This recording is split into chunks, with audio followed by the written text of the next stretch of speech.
Welcome everyone again to Podcasting for Social Change, 5 Steps for Creating Podcasts to Prevent Sexual Violence. My name is Sarah, I use she, her pronouns. I'm with the California Coalition Against Sexual Assault, and I'm a project coordinator on our Rape Prevention Education RPE project. Thank you so much for joining us today. So again, we're here with CalCASA. We're hosting this web conference. Please feel free to follow us on social media. You can get us on Twitter or Facebook or Instagram. And to request training and technical assistance, you can always shoot us an email at info@calcasa.org. Few quick notes on how to use Zoom, even though, I feel like we always say this, we know that folks are Zoom pros at this point, but just a couple of things from our end. Please use the text chat to ask and answer questions.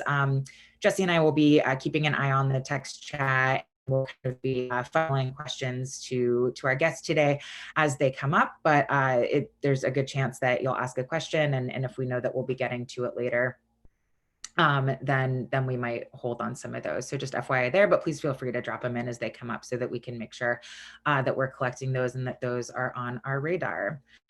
If you are having internet connection issues, you can always call in. That information should be in your Zoom invitation. Sometimes when you call in, the Zoom doesn't mute you right away. So sometimes if we're getting feedback or background noise, I'll just be keeping an eye on that and going through and muting folks. We have closed captioning provided today, as always, by our friends at Aberdeen Captioning. Thanks, Aberdeen, for always being here and doing captioning for us. To access closed captioning, you can see this little closed caption icon at the bottom of your screen on your Zoom information bar. So go ahead and select that if you'd like to use closed captioning, and you should be seeing it streaming across your screen now. If you have any issues accessing captioning or not sure how, you can always send me, Sarah, a private message, and we can make sure to get you set up. Our web conference guidelines are really just that that we want folks to be able to take care of themselves. We know that we're on Zoom so much, all of the time. So much of our day is spent connecting with others through this virtual platform. And we have kind of a long web conference today. We'll be here for 2 hours from 10 to noon, and do what you got to do in that time to stay engaged and feel comfortable. Please take a break if you need a break. Please feel free to be on camera or off camera or eating or drinking or whatever it is that you need to do. And let us know if you need a break at any time. So again, this is who we have on our web conference today. Again, my name is Sarah Orton. I am a CalCASA project coordinator. I use she, her pronouns. And I'm really excited to be joined by our presenter, Vijay, today, and I'll hand it over to Jessie to introduce herself in just a moment. But before we get really started here, we wanted just to provide a little bit of context, a little bit of background around why podcasting and kind of how we came to do this web conference to begin with.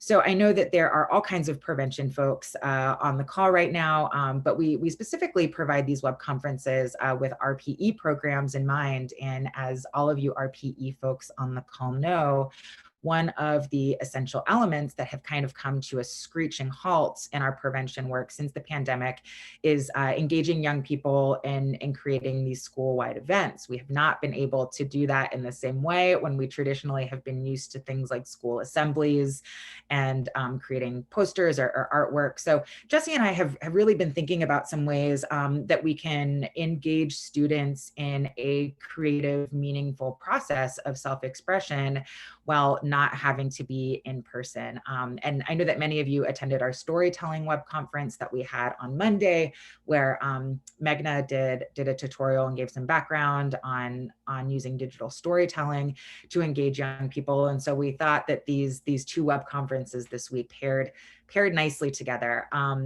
Podcasts are huge now, right? They have been for a long time. And I think that they're one way in which we can really uplift people's stories and sharing stories and things like that. But it's not always thought of as like a super easy or cheap process. And so we really wanted to have someone come on who knows a lot about this, who can just kind of give a crash course in how to make a podcast, why why podcast making is important, why this can be a mechanism for social change and sharing messaging and all of those things. So we're excited to be able to offer this. We did our practice session last week with VJ, where we always do with our web conference guests, and he did a run through, and Jesse and I were just talking about how much we learned just from this dry run through. This is not something that is normally in our prevention skill set or wheelhouse. So we hope you all feel the same way. Then I will pass it over to Jesse, if you want to introduce yourself, Jesse, and feel free to add any further context. Thanks, Sarah. Hi, Jessie Town Cardenas. I use she, her pronouns, and I'm a consultant with CalCASA doing training and technical assistance for rape prevention and education programs. And like Sarah said, we got to see a preview from VJ, and I was like, wow, I can't wait to see the whole thing because I just learned so much.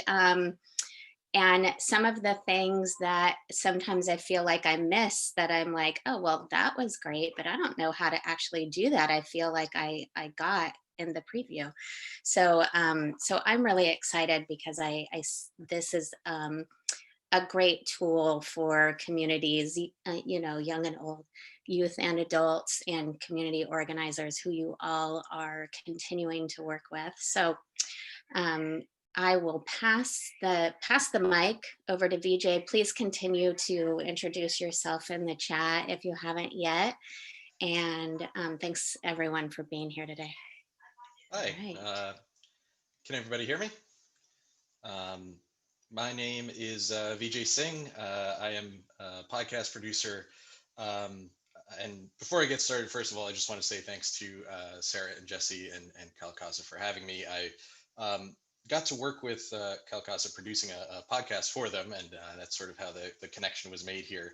And I've learned so much about sexual violence prevention, and so I'm really, really happy to be here to share whatever knowledge I have to help others do the same, and to sort of spread the work even farther than what I'm able to do by myself. So again, I'm a podcast producer. I've been producing all kinds of media for a long time, especially digital media.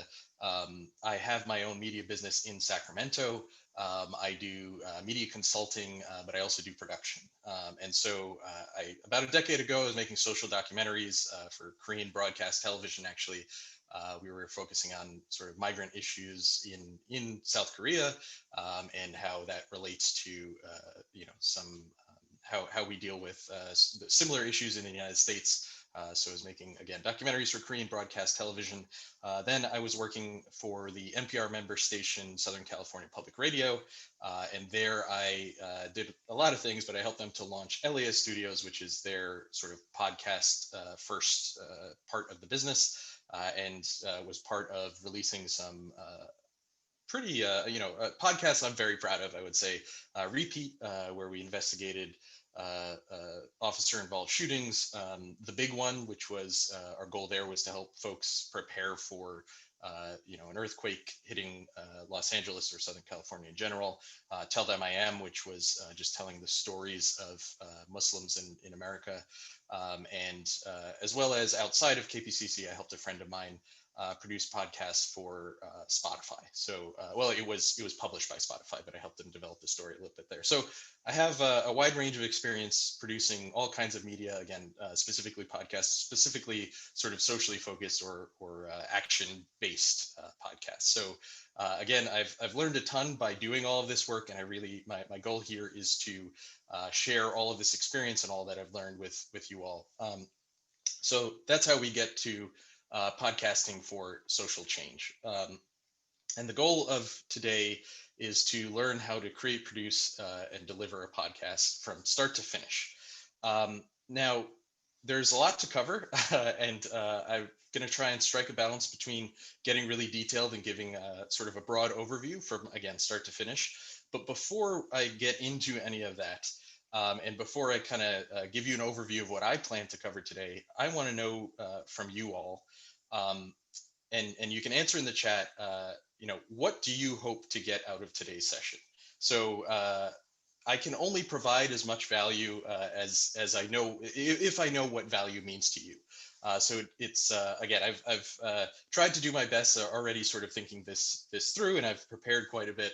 But as much as I can, I will try to respond to maybe focus a little bit more on what comes up today. So um, I will also note that, again, I won't be able to necessarily pay attention to the chat throughout the workshop, but Sarah and Jesse are going to help out and sort of try and flag things.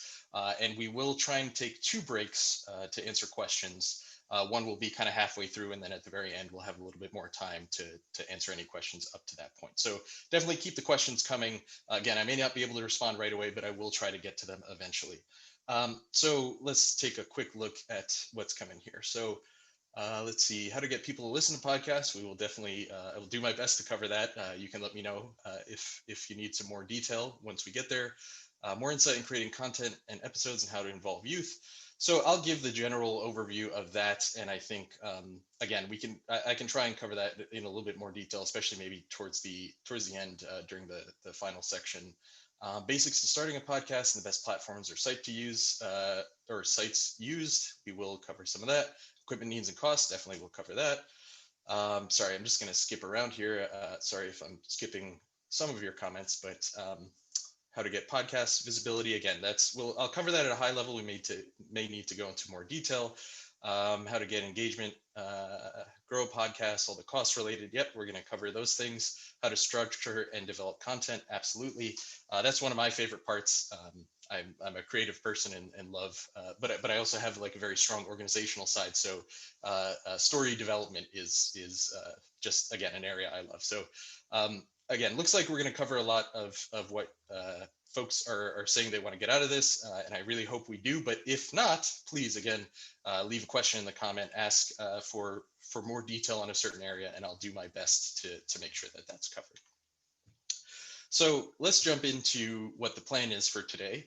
And I think, I hope this aligns with why you're here. So we're going to learn about what I consider the 5 phases of production to be.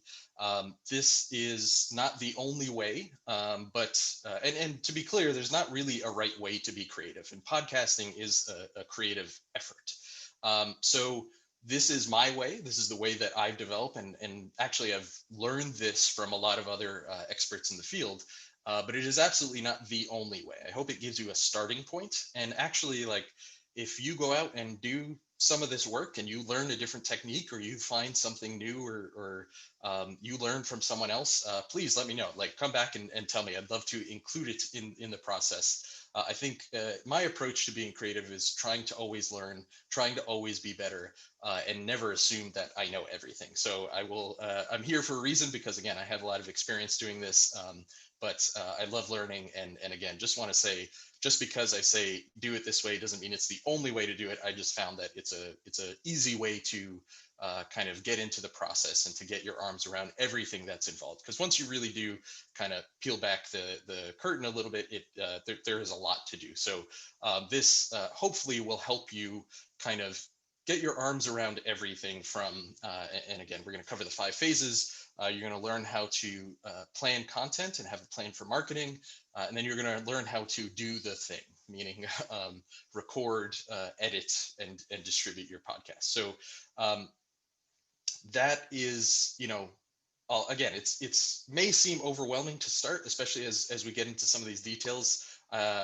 But I really want to give you the confidence to feel like when this is done this afternoon, you can go out and start making your podcast. That's the level of confidence I hope to give you. So that's my number one goal. Again, if you're not there yet, send the questions in the chat, and I'll try and address it the best I can. And one other point before we get into the phases, which I'll review before we go into the details of each phase. I just want to highlight an idea here, which is, the point of this podcast is podcasting for social change, preventing sexual violence. But when we approach that work, when we approach that task, I think it's really important to understand that there is no magic bullet. And what I mean by that is, when I started, I made a big mistake. When I started making socially relevant social action content, I assumed because this content was good, because I know I have sort of the moral high ground in creating this content, and it is needed, right? Like obviously we need this social change, so people should pay attention. And unfortunately, that is just not the case. You have to remember that if you're creating any type of media, you're creating it in the most competitive and noisy market that has ever existed for content and media. So I think you do have a good starting point in that you're going to start making content for social good. But it is very important to keep in mind that you should strive to make it as good, if not better, than anything else out there that exists, whether it's a completely commercial endeavor or from another social organization that has a ton of resources. I truly believe, and I've been a part of a few productions that have no resources or very little resources, and is able to ship something, to produce something that is very competitive, very compelling. Again, that's not to dissuade anyone from trying to do this, just to be realistic and to understand that if you want to compete in that space, if you want to make a really good podcast, it takes a lot of work, a lot of effort, but you can absolutely do it. There's just no magic bullet. It takes following a clear process. Again, maybe not 100% my process, but some sort of process to produce an excellent result. And that's I think what we should be shooting for as any sort of content creator. But we have an extra challenge as content creators who are trying to move people to action, or to get people to pay attention to a topic that maybe is not the way an average person would want to spend 20 minutes or an hour listening to a podcast. So again, there is no magic bullet, but if you concentrate on paying attention to certain details, and again following a clear and consistent process, you can get there. So with that in mind, let's take a look at the 5 steps that we're going to cover today. So this is also not necessarily just true of podcasts. You can apply this idea to most any content production, from written content to video production. So generally, if you were producing a film, a documentary, these are generally the same 5 steps. So that's maybe also useful to you. I will cover it today from the angle specific to podcasts. But just keep in the back of your mind that if you have some other idea that you think, oh, this would be great as a feature film, you can generally follow these rules. Again, some of the details that we'll go over today will be different, but generally any media creation, you're going to have an ideation phase. So that's where you're going to decide on the big idea, and you're going to decide on your target audience. Then you're going to have pre-production, and this is your time to plan. And so you're gonna try and solve as many future problems as you can during pre-production, so that production and post-production go as smoothly as possible. But you're gonna start honing in on details. So ideation is really broad. Pre-production gets more specific, and then production. This is sort of tends to be everybody's favorite part. That's when you actually sort of record the segments or episodes or parts of the podcast that you're eventually going to edit together. Some people also record live to tape, but that again is actually doing the thing. It's recording whatever it is you're going to record. Post-production is everything that you do before you ship your final produced piece. So that's oftentimes, mostly post-production means editing. But you may also, again, if you're doing something where you're just recording live to tape and you're not gonna edit much, you're just gonna post that, there's still maybe some things that you want to do. So post-production is sort of making the best of any recording that you have. And then distribution and marketing, this is often forgotten about or not thought of until it's right in front of you, but it is very important because no one will hear your awesome podcast if you don't take into account how you're going to distribute it, and ideally how you're going to market it. And distribution and marketing is exactly what it sounds like, and that's really just making sure that people are going to hear the thing that you produce. So that again may seem like a lot. Let me simplify it even further, and that is, ideation is the answering why, and we're going to cover all of this in more detail. But at a high level, ideation is answering why. Pre-production is figuring out how. production is to record the thing, post-production is to edit the thing, and then distribution and marketing is to share it with everyone who you need to share it with. So I think, and I promise I'm going to get into the details here in a second, but I think I wanted to spend some time here just sort of highlighting that this may seem like a reaction I often get when I sort of show this process to someone who's new or has never done this before. It feels like a lot of overhead, or it feels like this is way too much. Why can't I just record and get on with it? And I would highlight that there are people with lots of money and lots of resources who have honed this process over a very long time. Again, it doesn't mean it is the singular way to do it. It doesn't mean it is, it is the only right way to do it. But it is a proven process to organize lots of people, to make sure that you're spending resources as efficiently as possible, and to make sure that you are always sort of pointed in the direction of what your original goal was. And that is a very easy thing to get off track with as you're developing content, because content creation is a very creative thing. There are a lot of good ideas that will pop up that you you may want to follow that thread. And I think sometimes the best decision you can make during a creative process is sort of saying no to something that seems like a good idea because it is not completely aligned with what your original goal was. So again, the idea here is to provide enough detail in all of these areas so that you can go and feel confident in making a podcast after today, but also keeping it general enough that regardless of what kind of podcast you intend to make or you're going to try and help other folks make, that you will have enough knowledge across all of these areas to again, hit the ground running.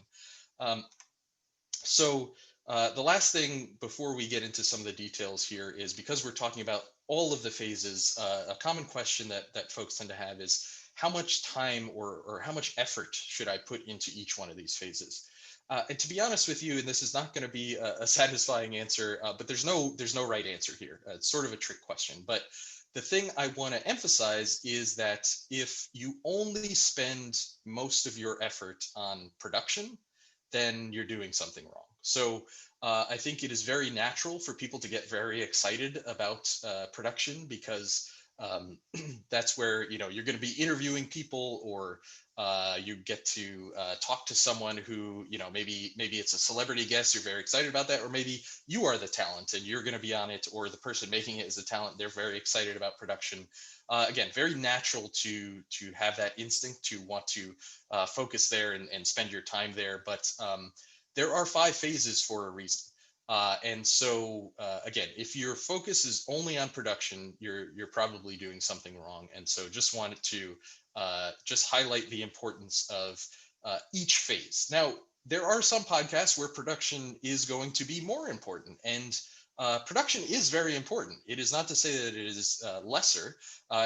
Again, I just want to, we're going to spend a lot of time on the other phases in addition to production. So I just want to explain that the reason that is because they are just as important as production. So just a quick word of warning there, given some common questions that come up when I've sort of taught other folks how to do this.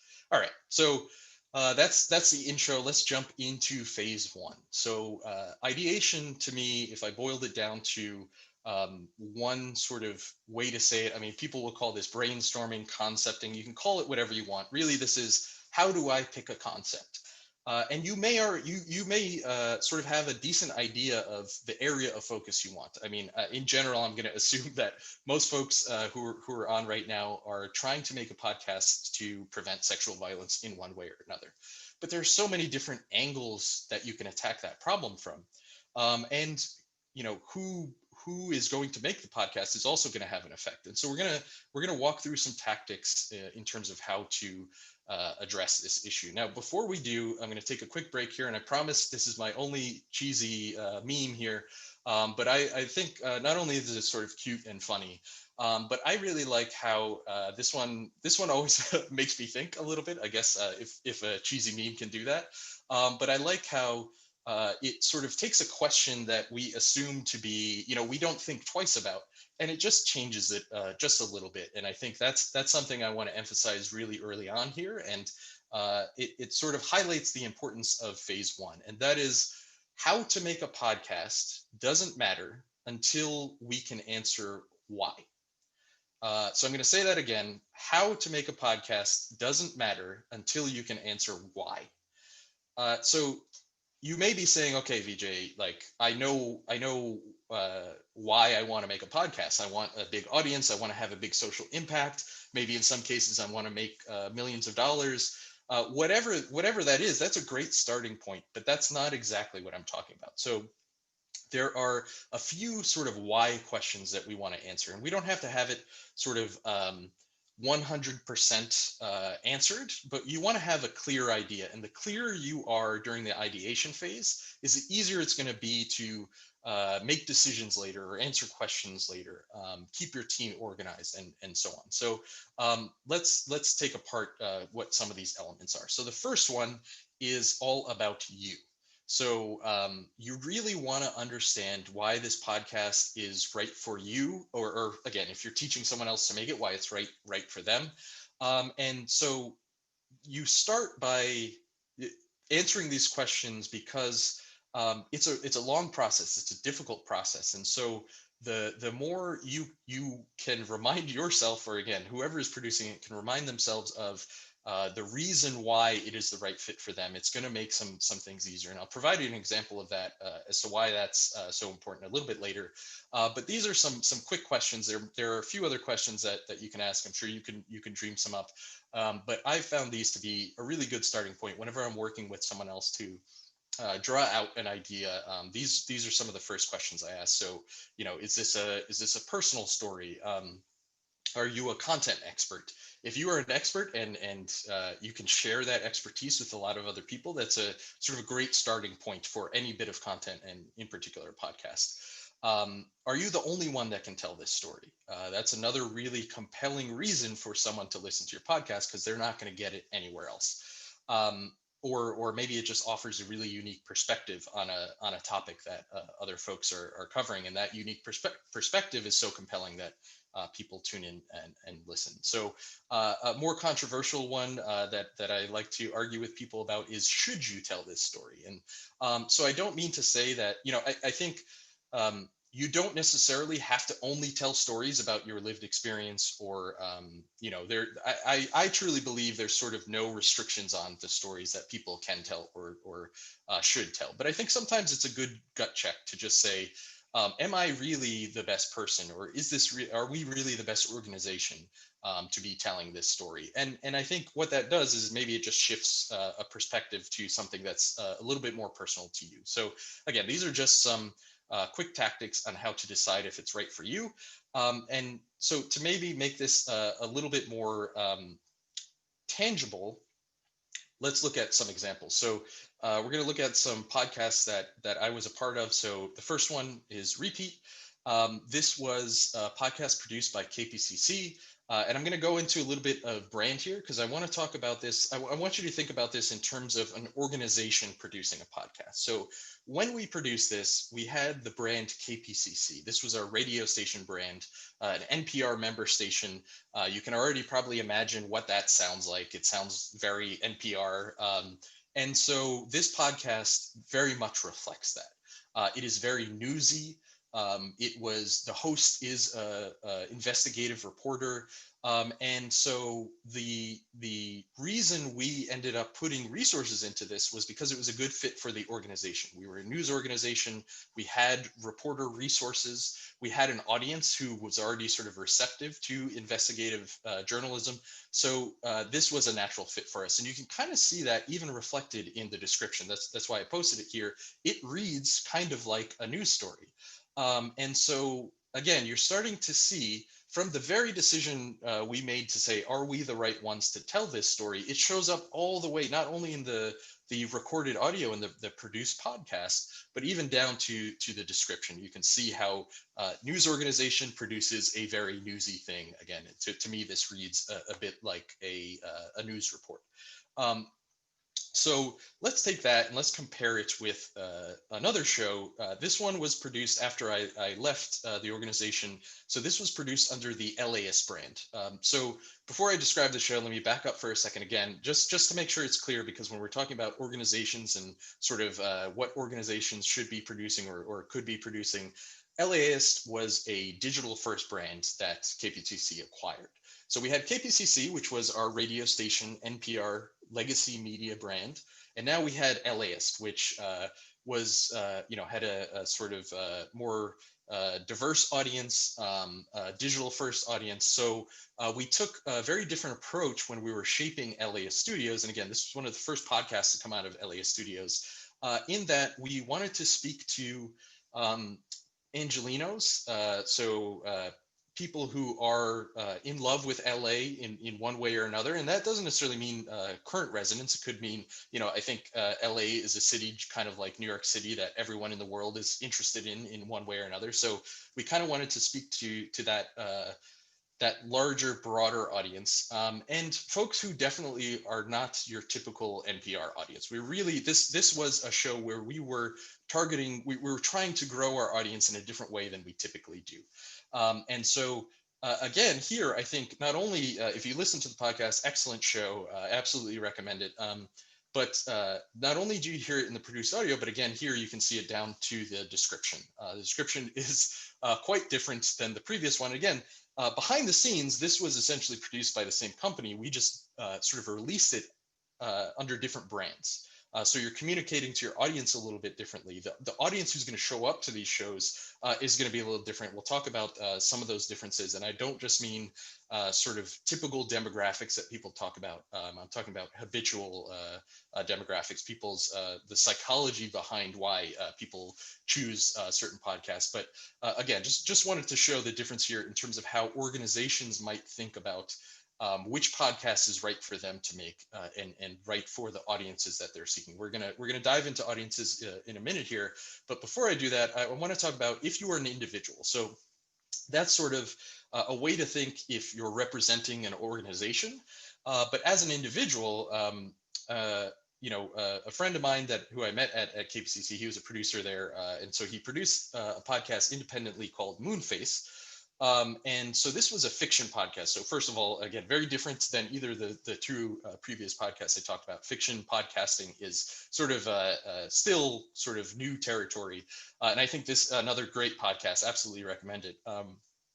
But this story is about a gay Korean American having difficulty communicating and coming out to his mom.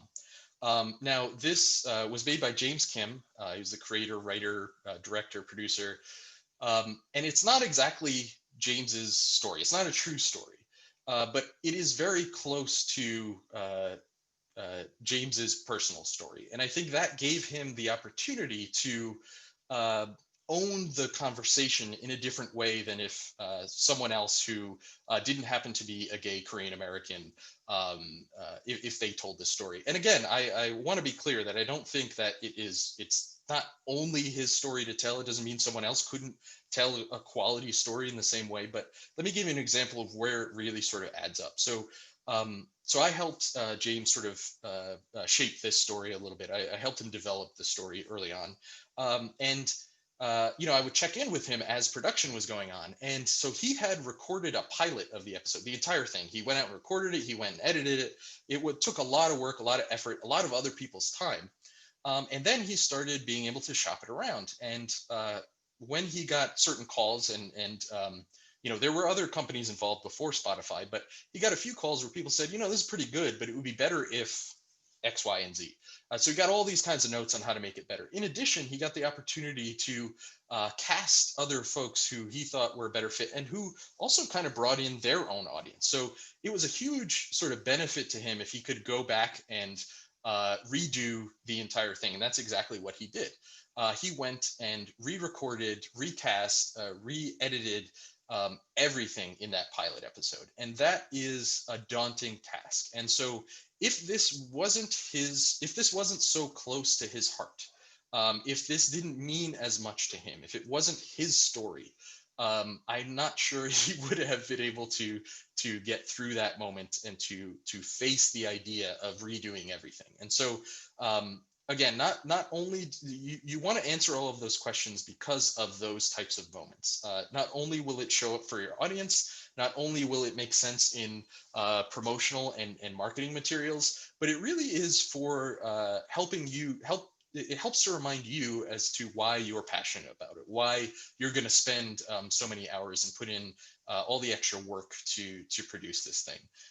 And so again, just wanted to highlight an individual creator story there. So that brings me to, so we've talked about you and why it's important for you, but let's talk about the audience. And so I think the ideation to me, if we really break it down, it's all about what you bring to the audience. And so the first thing you want to try and do is to understand your target audience. We'll talk about how to define them in a second, but first of all, let's think about what a target audience is, and let's look at some of the examples that I already mentioned. So, and these are very intentional choices. If you're if you're thinking about your favorite podcast from, let's say NPR, the New York Times, or wherever it's from, these are conversations that are had before anything is ever produced, even before pre-production. People are talking about, well, what audience are we really trying to reach here? And these were conversations that we had at KPCC and LAS Studios, and that I had with James when he was producing Moonface. And so I just want to highlight some of the differences here and how you can start to think about a target audience. So Repeat, again, traditional NPR audience, very news audience, maybe true crime. We've talked about maybe folks who are really into those kind of true crime podcasts may cross over here. It was definitely from more of a news angle, but that was maybe a audience that we're going to try and target. For California Love, again, very digital first audience. So KPCC, radio first, we'll transition them to podcasts. California Love, we knew this is a podcast first audience. And then again, what I mentioned before, fans of California. So that could be current residents, it could be just people, it could be sort of expats or people who just are sort of fascinated by California in general. And then more casual podcast listeners. I think the sound design, the way that they shaped the show was kind of trying to attract a really broad audience. So whereas, again, something like Repeat was, it's a news report. It's for people who like to receive their information in a very traditional NPR way. And then Moonface, first of all, again, fiction podcast, you're going to have a very specific amount of people, very specific type of person who's looking for a fiction story when they're listening to a podcast. And then some other communities that the story was very specific to, LGBTQ plus folks who are interested in those types of stories, not just for that community, but folks who like to engage with those types of stories. And then where it had a ton of success, and I think where actually it sort of grew, he was able to grow the largest audience, was with Korean Americans. And so saw a lot of success there. So this is not the only thing to think about, but it is absolutely essential to define a target audience. Now, you may be thinking, or a common sort of complaint I get when I make folks go through this process is they'll say, well, a target audience is really limiting, right? My podcast is for everyone. And of course, you want your podcast to reach as large of an audience as possible, but it is very important to start with a target. And so let me explain a little bit more about what that really means. Your target audience is at the sort of the center of all of the other audiences that you're going to reach. And you can kind of think of them in concentric circles. So again, the target doesn't mean only, it just means those are the folks who you're going to speak to first and most specifically.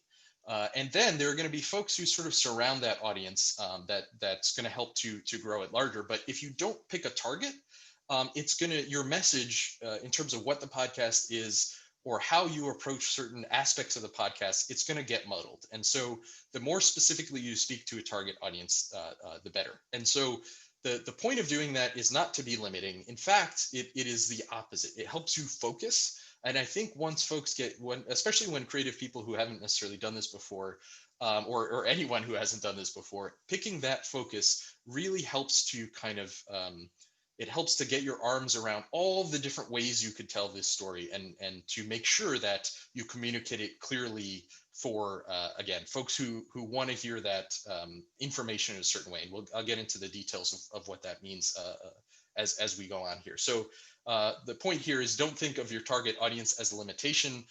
In fact, use it as sort of a way to take action. And so one way to think about building or defining a target audience is to think of your first 1,000 super fans. So this idea comes from a lot of different places. Like this is really popular in software development or app development. Anytime you're trying to grow an audience, think of the first 1,000 people.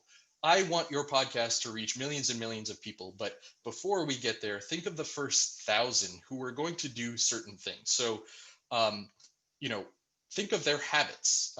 Think beyond just these are people who are interested in preventing sexual violence. There are going to be, hopefully, after this workshop, lots of shows that, lots of podcasts that are about preventing sexual violence. So when you think of your specific angle, the way that you're going to cover this topic, you also need to consider the context in which people are going to consume this and the habits that people have around podcasting. So some questions that you can answer to help define your target audience is, what else are they listening to? What other type of media are they consuming? So you should be able to answer what other podcasts are they listening to, but what other types of shows or movies or what radio do they listen to? Whatever it is, the more clearly you can see what the content diet is of your target audiences, the more you can kind of reference that. And that doesn't mean you have to directly, speak to it in your podcast, but with your sound design or how you approach telling the story.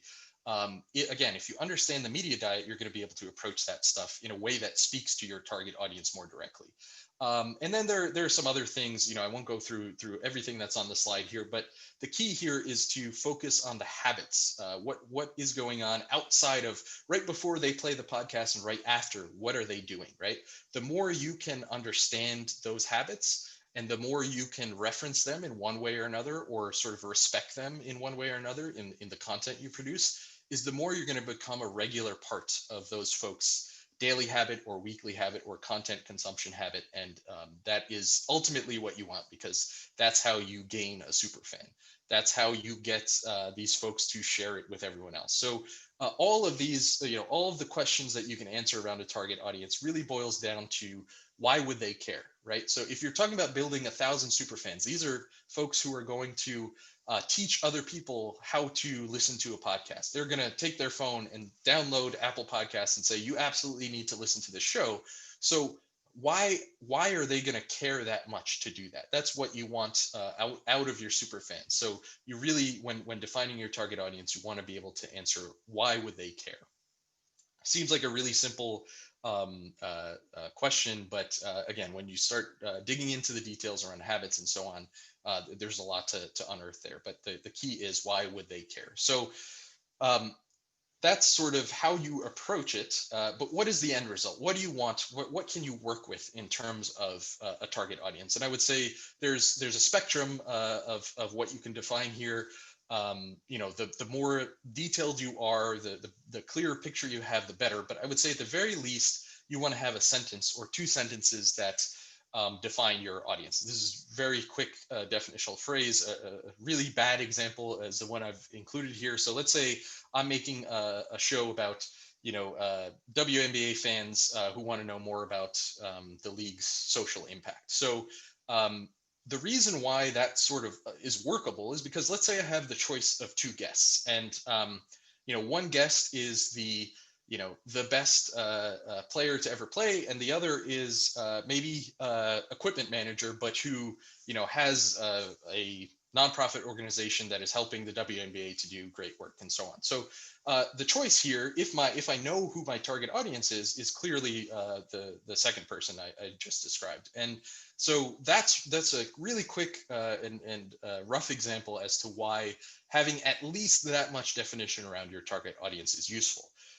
Now, there is sort of on the other end of the spectrum, a very detailed version of what your target audience is. And a persona is a common thing, again, used in sort of software development or app digital development.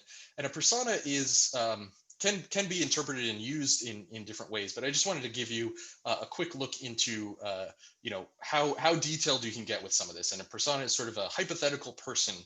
It should give everyone involved in the project a very clear picture of who this person is, again, what their habits are, what job they have, all of these kinds of things. And I won't get into the details of personas unless people are really interested in it, and I can cover it in a little bit more detail. But this is a clear, very clear picture, even a fake picture of who this person is. So you can imagine them. You can imagine them sitting across the table from you when you are listening to your rough cut, and you can imagine the questions that are going to come up for them, or you can imagine when it is that they play your podcast, and maybe that helps you decide.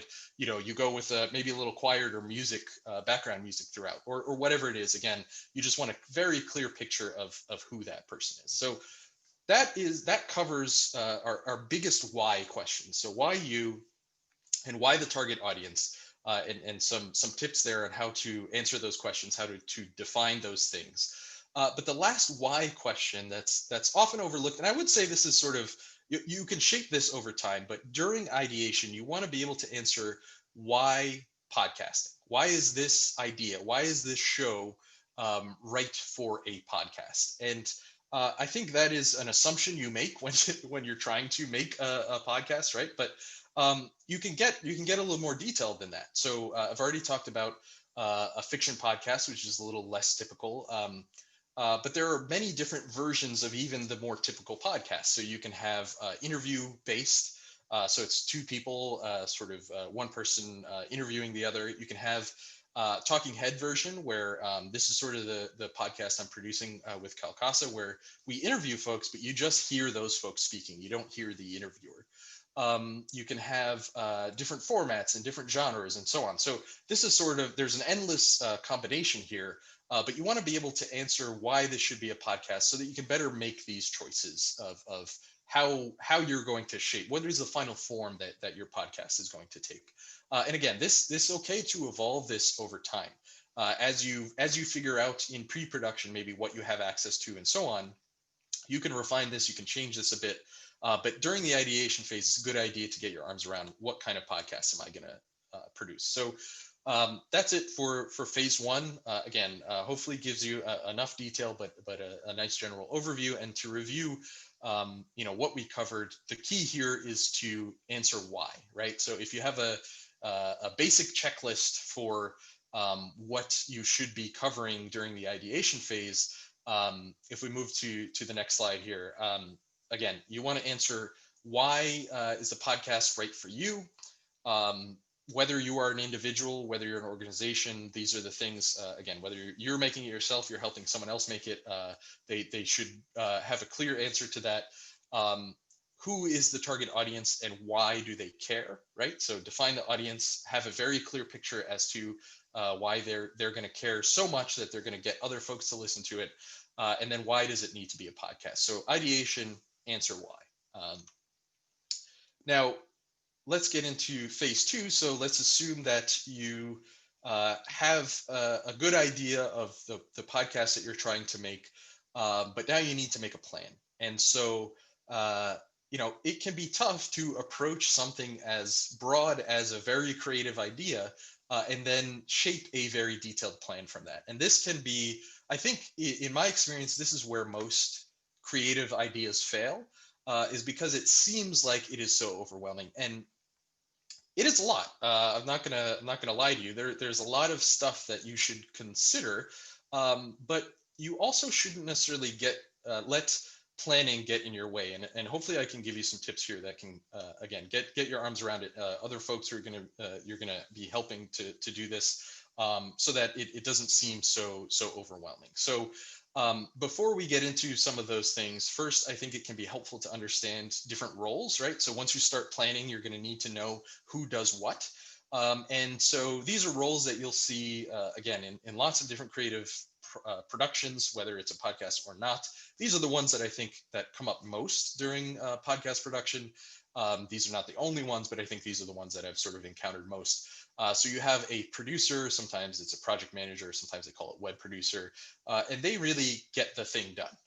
So it's very difficult to describe the entirety of what a producer does, but really they're trying to make sure that the thing is planned and there's organization and it's on budget and so on, and that at the end of the day it gets produced and it gets shared with an audience. So they fill a lot of gaps, but they get the thing done. The audio engineer is the person who is going to make sure that your audio is recorded really well, that you have a solid recording that you can work with in post-production, or a solid recording that you can distribute to your audience. Then you have your host or your talents. These are folks who are going to actually show up in the show. You may have guests. So the difference between host and talent and a guest is maybe a guest is not someone who's on all the time, whereas your host and your talent are sort of recurring characters. Then you have your editor. So an editor is going to help you either shape the narrative, right? So if you're doing a very highly produced show, very highly edited show, they're gonna help shape that, or maybe even again just clean up some things in a live to tape scenario. So you're not editing really at all, but maybe they help. Maybe one section got too loud, so an editor is going to help you clean that up a little bit. And then don't forget again about folks at the end of all this. There are folks who are responsible for making the podcast happen. But once it is produced, you want to be able to share it. And so marketers have that role for a very good reason, because marketers are very good about thinking about how and why certain audiences, you may be able to reach certain audiences with certain tactics in different ways, given the podcast, the content that you have. There, especially on small productions, it is absolutely sort of the case that one person will do a lot of this. In most productions I've ever been a part of, a singular person wears many hats, and especially when it comes to podcasting, and especially when it comes to making podcasts about social topics. Unfortunately, there is often not a lot of funding there, so it is sort of expected that one person would do multiple roles. And even in a more sort of commercial production, you may find a person who is both let's say a producer and the host, or an editor and the sound engineer. It's very common to see that, and again, it's sort of the way things tend to work out in a lot of cases, especially in the case of a producer, because a producer just wants to get it done, and so sometimes their best option, their cheapest option, is to do it themselves. So it is a good idea to familiarize yourself with all of these roles, because again, it's common for one person to be in charge of multiple roles. So with that in mind, and again, given all of the different angles that you could attack trying to make a podcast from, you may be asking, okay, so I know what I want to make, but where do I start? And I think, this is, again, I just want to be, because I've encountered when the things I'm about to go over can feel like a reason not to continue. It can feel like, well, there's a lot of stuff to cover here, and it's too much, and I shouldn't, it's just too much for me to go on. And I think actually, the more time you spend in ideation and pre-production, the more you get your arms around the problem, the more you answer all of these questions very specifically, is the easier it's going to be down the line. So yes, it may seem like a lot up front, but actually you're making your life easier over time. And another thing that I think helps to manage that feeling, that feeling of it being very daunting or very scary to tackle all this stuff, is to get comfortable with broad strokes. And this is a way I suggest working this way overall. In any phase of production, but especially with planning, I think it's really important, because, or even with ideation, it's okay to sort of take your first pass and put out a bad idea that we can discuss, that your team or the folks that you're working with can look at and get underneath and really sort of take apart. That is better than trying to get the perfect idea, right? So get something out, kind of work with it for a little while, and then refine it and make it better. And you can take as many passes as you need. But if you find yourself getting sort of bogged down in details, or there's this one question we really can't answer, okay, then move on, go answer some other questions and come back to it. And again, broad strokes is a good way to work, and we'll talk about that a little bit later, especially in post-production. But when it comes to planning, I found it to be really helpful. So with broad strokes in mind, now let's get down to the details of some things you can do in pre-production. So the first step I would suggest is to just do a fun exercise. I think it's fun, and describe wants for your podcast. So in an ideal world, if budget wasn't an issue, if you had access to every type of expert in specific roles, who would they be? How would you build your team? How much is all of this going to cost? And again, this is sort of a really quick exercise. You can just do this in your head if you want to. Some people like to put it on paper. But in an ideal world, everything was perfect. What would that look like? And I'll again sort of underscore why this is a useful exercise to do at the start. But I think it just gets you thinking about all of the different tools and things you're going to need, and maybe sort of highlight some opportunities that you have. But again, that's sort of a fun exercise to do to start. The next thing you're probably going to want to do, or one of the things I like to do early on, is to make a content plan. So this is going to be an outline. Now, again, no one right way to do it. So if you have a different preferred method, I've seen some people do this in PowerPoint or Google Slides, where they kind of put each narrative beat or idea that they want to hit, or guess who they want to interview on a different slide, and then kind of take notes on what they want to cover. This is the way that I found to be useful, which is just start an outline with bullet points. And I just put it in a Google Doc. It makes it really easy for me to share with other folks, to get comments and so on. And the outline can be one page. It depends on how much content you're really creating, but even just collecting ideas as bullet points, just high level ideas, is fine enough to start as an outline. The key point as you're outlining is to always check it against the why questions that you answered in the ideation phase, right? So it's fine to put everything on paper, but then start to really kind of pay attention to the details of what that idea means, and does it speak to that target audience? Does it still speak to why you're the right person or the right organization to tell the story, and so on? And that's sort of how you can do a quick pass at refining maybe all of the different ideas that you started to put on paper. So this also doesn't necessarily sort of prevent you from doing a more detailed script or something like that. What I often do is create a high level outline, and then I'll link each detailed script from that main document. And now, not only do I have a general overview of all my content, making sure that it all relates to those why questions, but now I sort of have a table of contents where I can clearly and easily sort of navigate to each episode script or something like that. So again, that's why I would say doing a broad outline is important to start, but you want something that's more than just a list of bullet points. So let me explain how I would refine it with an example. So you're going to just put down a list of bullet points. Let's say I'm making a podcast, the Spilling Tea podcast. I love tea. I want to share my love of tea with other folks. And so I just start brainstorming, what am I interested in? Where do I have some expertise? What do I think other folks are going to be interested in? Maybe I go to Google and look at Google Trends. What are people asking about tea? What are some answers that I have for some of those common questions? And so, a simple list here, you see a lot of benefits of how-tos, the best of.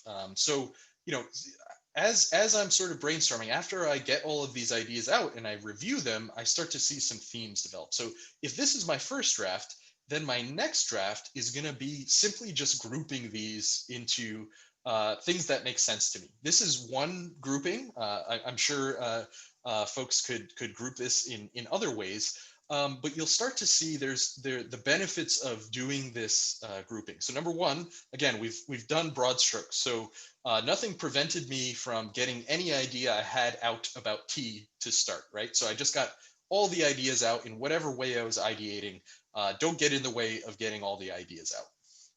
I didn't think about episodes. I wasn't thinking about anything other than, again, does this speak to why I'm the right person to tell it? Is it the right thing for my audience? Now that I have all those ideas, now I can start thinking about episodes or segments, or again, just generally how I'm going to start shaping this content. And so grouping these things into themes helps to illuminate some of those areas. So you can see benefits of, right? I had a few of those. How to make, I had a few of those. And then there were these other ones that didn't exactly fit into a perfect category. I just called them explainers.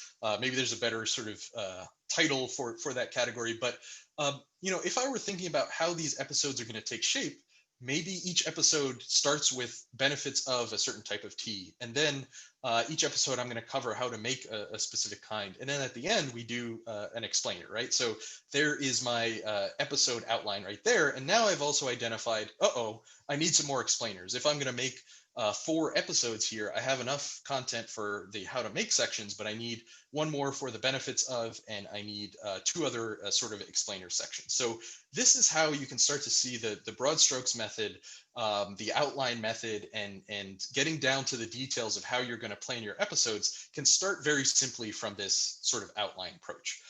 Another benefit here is maybe this isn't maybe each one of these categories isn't going to be its own segment in an episode, but its own episode entirely. So doing this outline can also kind of help you start to think about distribution.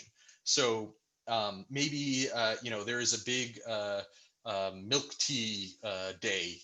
There's a day for everything now. So maybe I want to release that episode on Milk Tea Day, right? So again, doing this outline, starting to group it into themes, starting to think about how you take the broad ideas, the brainstorm ideas, and get them into a form that is more sort of like whatever the end podcast is going to be, has always been a really sort of helpful tactic to me. It's efficient. And again, it's sort of a nice balance of being able to capture ideas that come from the brainstorming process without getting in the way of the creative process, while also being organized enough that you can communicate it to the rest of the team, and you can help answer questions that you're going to need to answer down the line. So that's content planning. They're again, not the only way, just a way that I've found to be useful. But once you do that, you're going to have an idea. Again, I with my Spilling Tea podcast, I've started to identify what some of the episodes are, perhaps. So from there, I can start to answer, well, what do I need to make this podcast? So we started with what do I want, but now let's take a look at what I really need. And so, do I have just the basic equipment? Do I have the access to the right resources? If I'm going to have guests, can I book those guests? What do I have? Do I have a friend who maybe has a microphone that I can borrow? This is the point where you're going to take stock of everything you have access to realistically. What can you do today, or what can you easily get? Or what do I need to go and get? Whether that means I'm going to need to spend some money, or just plan in a different way. This is taking, again, your content plan, breaking it, or taking a look at it from the perspective of realistically, if I go make this today, what are all the different things that I need? And so a natural sort of factor in this is costs. And I think if you have if you've never done this before, and even if you have, it is very difficult to consider all the different costs. That's why producers and finance people in the creative world get paid quite a bit, because it takes a little while to understand really what are the costs that are needed to produce what it is that is currently just an idea, currently just a bunch of bullet points on paper, right? So these are the main 4 sections that I think about when I'm costing out a creative idea. Again, other folks are going to have different approaches to this, but I think this really boils it down into the main buckets where you're going to spend money, or where there's going to be a cost, whether that's a resource cost or cash that you're going to have to spend. So I think this is another area where folks tend to just think about production. And as you can see, there are 3 other major areas that you need to consider your costs. And actually, production in a lot of cases tends to not be the most expensive part. So you want to think about pre-production. You want to give, ideating and brainstorming is not free. It takes time, it takes effort, and especially if you're involving other people, you want to consider that. Even if they are, you're doing something where it's a bunch of volunteers, you want to be respectful of their time and so on. So that could mean getting snacks or drinks and things like that. But there is a cost to pre-production. Then production, of course, you need to have equipment. You need to have a space to do it. Maybe if you're paying your talent, you want to consider that, because you have to be very precise. They may have, if you're working with the union, like we did at KPCC, the Actors Guild, there are very specific rules about how long you can record with someone, how many breaks you have to offer, and so on, and rightfully so. But these are all the things you want to consider about when you're thinking of all the costs associated with production. And then post-production, distribution, again, people tend to forget about that. Post-production, in some cases, can be very expensive. I'll hopefully give you some tools today to keep those costs down. But if we were talking about a big budget podcast, post-production is going to be a significant area of spending. And then distribution and marketing. Marketing, I think, is one area that folks tend not to include in their costing up front. And that's a shame, because sometimes you can do a lot of work, you can make up a lot of ground if you have just the right spend in just the right area, targeting just the right audience, which we'll talk about at the end today. So that's your cost to consider, and I think a big part of the cost is equipment. And so before I give you a detailed idea of some equipment, let's just go over the basic equipment that I think you need to be able to get a podcast from out of your head into a listener's ear. And so that is a microphone. Obviously, you need to record your sound. And generally, the rule of thumb here is one mic per person. So let's say you want to have a podcast that is a conversation between 3 people, then each person needs to have their own microphone. There are some microphones that sort of sit in the middle of the table and will capture audio from every direction. The quality there is not going to be good, and the quality of your audio is really important for a podcast. So again, generally you want one mic per person. We'll get in, I'll show some details about how to think about microphones in just a minute. But again, one mic per person. Headphones, some people like one headphone per person. At the very least, you need to have someone listening to the audio that you're recording. That is the requirement. So you need at least one pair of headphones. Again, if you want to give a pair of headphones to everyone who has a microphone, that's okay. Some people don't like that. Sometimes it can create weird feedback because it's difficult to hear what you're saying, or you hear what you're saying like a split second after you say it. So again, not a requirement for everyone who's speaking to have a pair of headphones, but at least one person needs to monitor the audio at all times. So you need at least one pair of headphones. Then you're going to need some kind of recording device. In a lot of cases, people just use their phone or a computer. Some people use an external machine. But this is how you're going to record everything.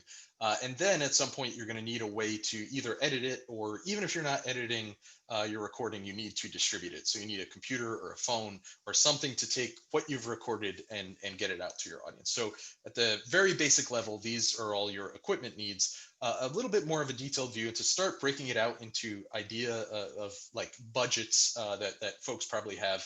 I've tried to create sort of 3 different categories here. One is the low or free version. Now, of course, this isn't exactly free because it's assuming you already have access to a phone or a computer. If you don't, then again, it's not free or low cost. But I think folks can, in my experience, people can get access to these things, even if they need to borrow it or use something from the library and so on. You can make a podcast for pretty low cost. So a phone is one of the easiest ways to do this. So even if you're just recording, let's say you have access to an iPhone, you just use voice memos to record the audio, and then you use GarageBand or iMovie to edit the audio. I've seen folks do that before, and you can create a very good podcast that way. You're going to be making some trade-offs. The sound quality is not going to be as good, but you can absolutely produce a podcast with some of the equipment I've outlined here. Realistically, I imagine most folks will fall into the middle category, which is sort of what I call some budget. Some people would call this low budget. I think of low budget again because I don't want to assume everyone has access to all of the things I've listed there.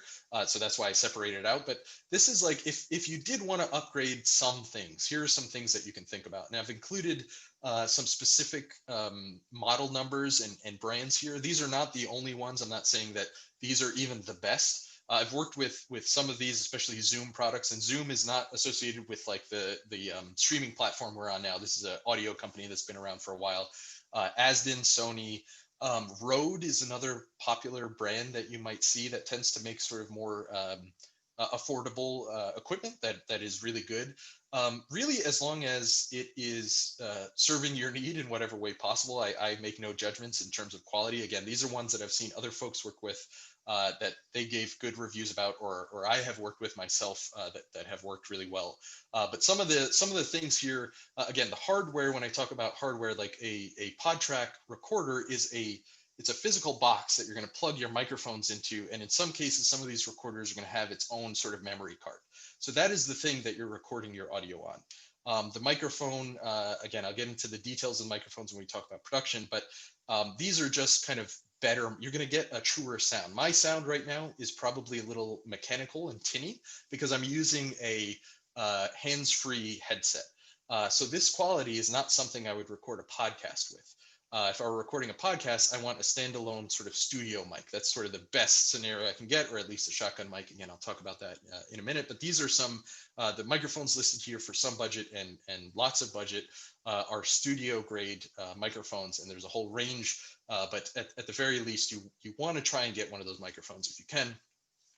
Headphones, I get into arguments with my colleagues about this all the time. There are some headphones that I think would detract from the quality that you're outputting because you're not going to hear the sound in as much richness as is truly there. So better headphones is just going to let you hear the truer sense of what you're recording, especially if you're using a better microphone. So you don't need either of those things. You don't need a really high-end microphone. You don't need really high-end headphones, but it will make for better quality in the end, at least for your sound engineer to be able to do their job better. Or again, if you or the person making the podcast is doing everything, those are some quick things that can help sort of make the quality a little bit better. And then some other things that people some accessories that people forget. You're going to need a cable. So an XLR cable is just a specific sort of audio cable that plugs from your microphone into whatever you're recording. In some cases, you're going to need an XLR to 3.5-inch adapter. So, or even like, in a modern iPhone, they don't even have the 3.5 pin adapter. That's just that sort of, you've seen it on all kinds of headphones. So whatever it is, whatever adapters you need, these are all the additional sort of equipment things that you're going to need to consider if you're going for something a little bit more high end. Then we can talk about software. So there are free versions of this. Again, GarageBand on Android. I have never used an Android phone to edit anything. I Googled really quickly and I found Music Editor.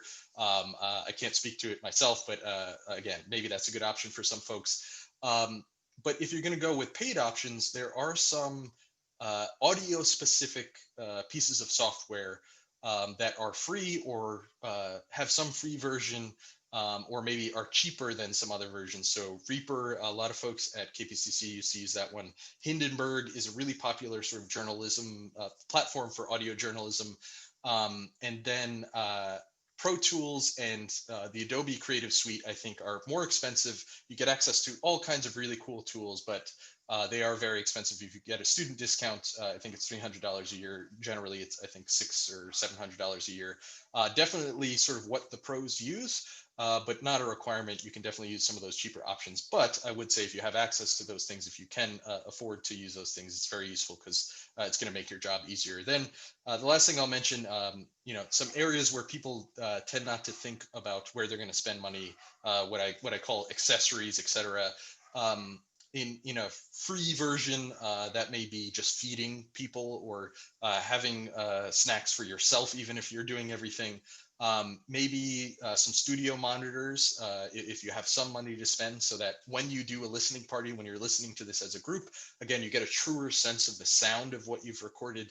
And then maybe if you have an endless amount of money to spend as part of your marketing campaign, you want some swag for t-shirts or hats or whatever it is that helps to promote your show. So there are other areas where you can spend your money. There's other equipment that you can get, but I hope this gives you, again, an overview of the things that you should be thinking about and enough detail that maybe if you had a budget, you could go out and buy everything from the Some Budget list today and start recording your podcast. So that's like the cost things that you need to think about in terms of cost, a detailed look at the equipment, but what other things do you need to plan for? Again, it falls into 4 major areas. You can reorganize your thinking about how to plan. This is the way I like to plan.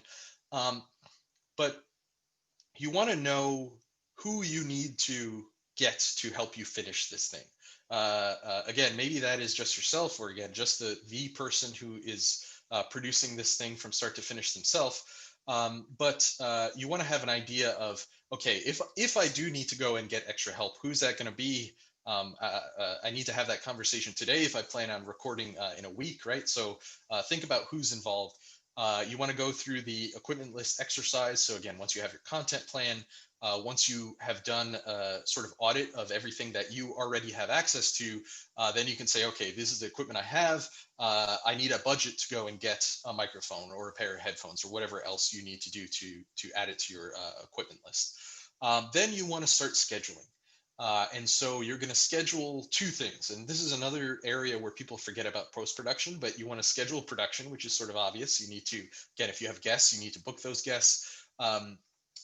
Something that people don't necessarily always include, and sometimes it's a luxury to have this much time, but maybe you want to schedule even a pre-interview.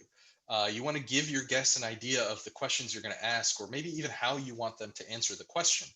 So maybe when you're thinking about production, you're thinking about pre-interview and then the interview. But whatever it is, again, you want to have a very clear production plan, and then take that into your your post-production plan. So you're going to say, okay, we're going to have all of the tape, well, all of our recordings done by Friday, and then we're going to start post-production on Monday, and we're going to take a week.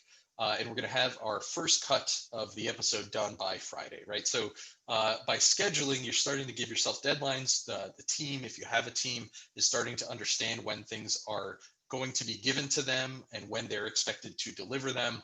But you want to have a clear schedule, both, again, for production and post-production. And then you don't want to spend too much time at this point. If you have a distribution and marketing team, this is going to be their focus, and they're going to be thinking about this even before this point. But if you're doing everything yourself, I would say you want to start to think about your distribution and marketing plan. Again, you don't have to have, you know, a 50-page sort of presentation on how your distribution and marketing is going to work. You want to start to have an idea in terms of what other podcasts might I market this on, and so on, because you want to take that stuff into production if you can. Again, not a place where you want to put your entire focus just yet, but a good idea to start planning for those things. And then the last thing in terms of pre-production that I would talk about is proof of concept. Now, this is another area where some of my colleagues would argue with me that a proof of concept is overkill. In my experience, it has been very useful to create a proof of concept. And this is another area where I think broad strokes are really helpful. So a proof of concept can be a really sort of rough recorded version. It doesn't have to be the final sort of version of the podcast that you intend to make, but you're going to start to let's say you just record it on your phone via voice memo, but you're starting to cover like I'm doing my Spilling Tea podcast, and I start to go through each segment and explain how I'm going to cover it. But I'm giving a very tangible example that the team can start to talk about. People can start to hear what it actually sounds like rather than me just describing what it's going to sound like. So a proof of concept is a very useful tool to help you get through broad strokes, to help organize the team. And an additional benefit, and I'm 2 slides down now, you know, the value of a proof of concept will show up in different ways. It is often easier to communicate the idea with a tangible example, like I mentioned before, to your team, to maybe folks who you want to pitch this to, right? So this is where the importance of your one slide up. So you want to the benefit of the proof of concept is that it can also, and this is why you did your wants exercise in the beginning, is because if you get access to someone who can give you a grant or just wants to make a donation to help you make the show, the proof of concept is something you can hand to them and say, okay, this is what it's going to sound like, right? It is one thing to pitch someone an idea. It is another thing to prove to them that you've gone and done the work, that you've thought about your target audience, that you've thought about what the thing is going to sound like. So there's a lot of value to proof of concept, not to mention that it will help you to answer a lot of questions or get over hurdles that you're going to encounter along the way.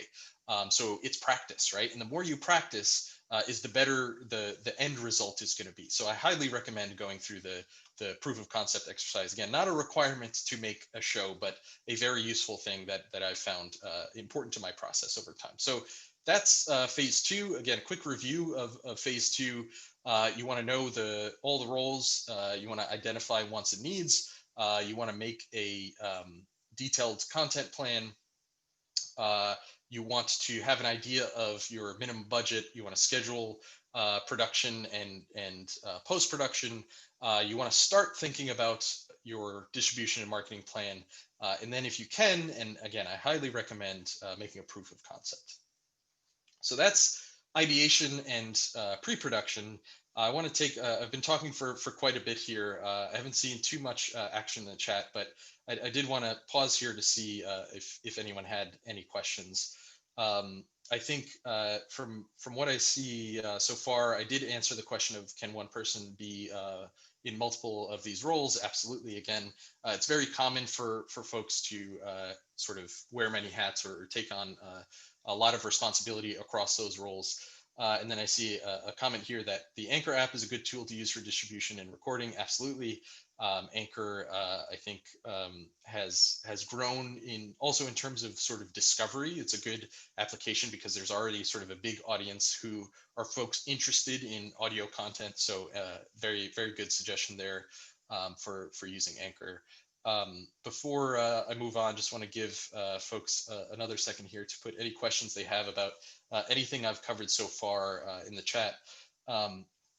Again, I'll do my best to get through what remains so that we have a little bit of time at the end to answer any other questions. So if you don't have any questions now, that's totally fine, but keep them coming and I'll take another break at the end to address any answers you have, any questions you have. So let's see, one more question that came in here. Given that it's long and difficult investment process, if agency has staff turnover, what's your advice to make sure that this is an investment or how much to invest?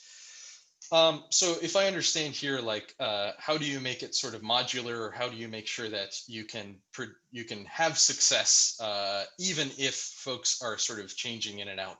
At least that's the way I'll answer it for now. Sorry if that's not exactly the angle you're going from, but I think the idea here is okay. That sounds good. Good. So that's why I would say this overall process is so important. It's because it's repeatable and it's because it's easily taught to other folks. And you're sort of externalizing the creative process. You're actually formalizing it. This is a checklist, right? So when someone new comes in, you can say, okay, here's our process. Here's how we do it. You may have to teach it to them. You may have to sort of get in sync in terms of how all the different moving parts sort of fit together. But I think having this type of process, agreeing with everyone involved in terms of how you're going to step through it is really helpful to make sure that you're always building and that you set sort of a foundation and you can make sure that any time, effort, money that is put towards these efforts will continue to grow rather than having to start from scratch each time. Realistically, when you get a new person, that is very disruptive to any team, regardless of what kind of work you're doing. But I think, again, having this process, externalizing it, having a objective working agreement with anyone who's going to touch this work is going to help to make sure that any investment you make is sort of well spent over time. So I hope that answers the question. If not, please ask a follow-up. And again, I'll try and address it at the end. But for the sake of time, I want to make sure that I can get through everything here. Let's move on to phase 3, which is production. Everybody's favorite parts of the creative process and making a podcast specifically. So how do I record a podcast? So I'm going to get into some of the details here that hopefully sound engineers are going to argue with me and probably throw their arms up and say that I'm oversimplifying things. And sorry to any audiophiles who have joined us today, but these are the tips that I have picked up. I have done a lot of production myself, but I am definitely not an expert in terms of sound recording, but these are the tips that I found to be really useful. So four major things to keep in mind when you're recording audio if you want to get a quality recording. So the number one thing is that you want to make sure that you are monitoring your audio. So I mentioned that before. You want to have at least one pair of headphones, whether that's you or your sound engineer. You want to absolutely make sure that you are monitoring your audio. And sorry, I'm one slide ahead. I don't know, maybe they're a little bit behind me. Okay, there we go. So absolutely one of the worst mistakes you can make is to have a really great session with this guest that it took you weeks to book. And then you get to the editing room and you realize, oh, the audio was all way too low, or it was way overmodulated, just didn't sound right, or there's weird sound in the background. So if you do nothing else, if you take nothing else away from this workshop, when you record audio, you need to be listening to it, or someone needs to be listening to it to make sure that you can avoid all those mistakes. So, or those issues that might come up.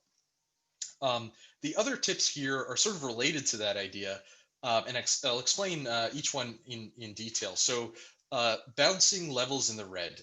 And so what this means, and I have a slide here that shows you some of the different versions of this that you might see. From left to right is sort of oldest to newest. Hopefully you don't have to deal with any of the meters that are on the left here. You'll probably most likely see the one on the right that I've highlighted with the red arrow above it. And so bouncing in the red means if the meter is in the red, it's giving you an indication that your audio is either overmodulated or you're getting some sort of, it's just too loud. That's the simple way of saying it, right? And so the ideal setting, there's going to be a knob somewhere on your recorder, even if it's digital, there's going to be some slider or something where you can adjust the overall volume of what you're recording. And so the sweet spot is if you have sort of, again, the meter on the right has a green area. Green means this is very safe. This is not too loud. Yellow means, okay, this is loud enough and it's getting close to being too loud.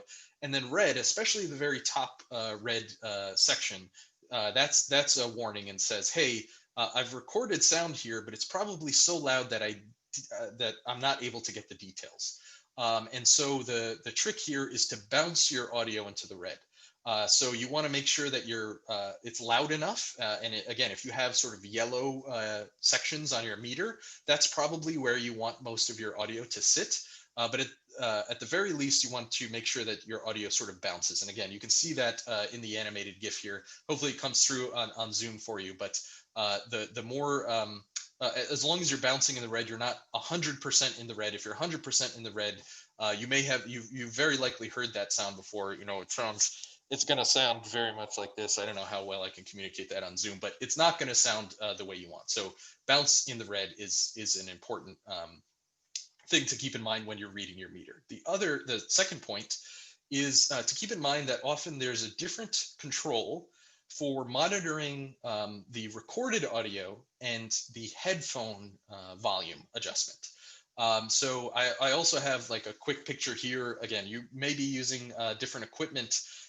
You may do this digitally, so there'll be some digital version of this, but there might be a different control from between what your recorded sound is, what is going into the box, and what you're able to hear through the headphones. And so this is just a quick example of the difference between what is often called the monitor level. Monitor just means the recorded volume. It may be called something else on a different device, but again, it's the recorded volume, which is different from the output that is going into your headphones. So I have made this mistake, and it's the reason why I mentioned it here. I think it is a very common mistake for folks who are doing this for the first time, especially if you're using some more advanced equipment. You go and record, and then you get down to edit, and you realize, oh, I had my headphone volume all the way, so it sounded okay, but the recorded volume was way too soft, or the other way around. So just a quick tip to pay attention, especially if you're using some sort of higher end equipment, that there's often a different setting between recorded volume and headphone volume. And then your microphone and how you use your microphone is a really important part of getting quality audio. This is not the only way to describe microphones. Again, audiophiles and audio engineers are going to get mad at me, but I think these are the most common ways people approach recording a podcast. So that's why I highlight them here. There's a shotgun mic, which is the technical name is super cardioid. So cardioid is the sort of shape of the, again, I'm butchering this, but generally it's like sort of the pattern that sound can be collected from the microphone. It's sort of shaped like a heart. That's why they call it a cardioid, but it's directional. So where you point that microphone is where that pattern is going to pick up from. So a supercardioid is very directional, and the common term for that is called a shotgun mic. So The way you use a shotgun mic, because it is very directional, is you want to point that at the mouth of the person who's speaking, or that you want to point it directly at the sound you're trying to get. The benefit of a shotgun mic is it can be kind of far away from what that sound is you're trying to collect. Depending on the microphone, I mean, we're talking about 10 feet, 20 feet. The quality is going to get worse the further away that you get, but as long as it's pointed directly at that sound, you're going to be able to pick it up. Then there is just sort of a regular cardioid mic, or what people call a studio or handheld mic. These types of microphones, instead of pointing sort of the top of it at the sound that you want to get, you tend to want to just talk directly into the face of the microphone. And so you'll see this a lot if you ever watch like a recorded radio show or recorded podcast.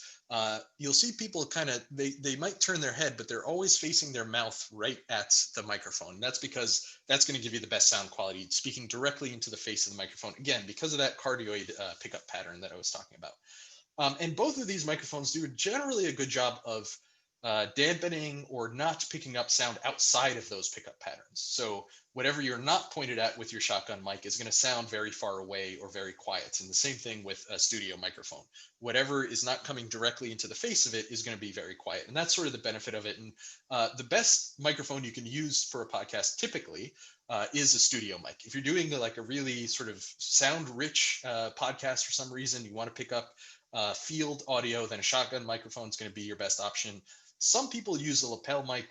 You've probably seen these in TV interviews. It's just a little microphone that tends to clip right onto people's shirts. It's okay. It is totally workable. It's not going to give you bad audio. It's just not going to be as good as the other options. Now, if you do use it, you just want to keep in mind, you want to clip it a few inches underneath a person's mouth. So it depends on the specific microphone, but I would say typically 6 to 8 inches underneath their mouth. So that's where you want to clip it on their shirt. And then keep in mind, like as they turn their head, they're going to be moving away or towards that microphone. And as they ruffle their clothing, that's going to get picked up on that microphone. So that's why I suggest using one of the other options. You tend to avoid some of those issues that I just described. But if that is your only option, it is a workable option. And again, 6 to 8 inches below their mouth is generally sort of the right placement to get good quality audio. So that's sort of the technical stuff of what you need to do during production. Let's talk a little bit more sort of creatively. I think a common question I get from folks who have never interviewed before or who have never been never been recorded, or, I hate the sound of my voice or whatever it is.